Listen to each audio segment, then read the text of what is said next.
नमस्कार शेतकरी बंधूंनो, मी रामेश्वर सरनाई कावेरी सीड्स कंपनीमध्ये ॲज अ टेरिटरी मॅनेजर म्हणून नांदेड आणि हिंगोली दोन जिल्हे बघतो. तर आज आपण आलेलो आहे भारतातील सर्वात मोठं कृषी प्रदर्शन बारामती येथे. या प्रदर्शनामध्ये कावेरी सीड्स कंपनीतर्फे या ठिकाणी झेंडूचं जे सुपरगंधा वाहन आहे कावेरी सीड्स त्याचा लाईव्ह प्लॉट या ठिकाणी आपण सोविंग केलेला आहे.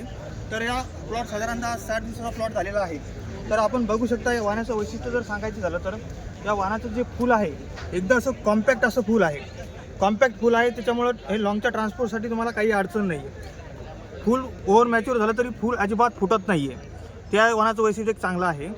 महत्त्वाचं म्हणजे जो झेंडूला जो करपा वगैरे जो होतो त्या करप्याला कुठेही वाहन हे बळी पडलेलं नाही आहे. एक साधारणतः फुलाचं जर वजन धरलं तर एक 15 ते 16 ग्रामपर्यंत प्रत्येकी सरासरी फुलाचं वजन आहे.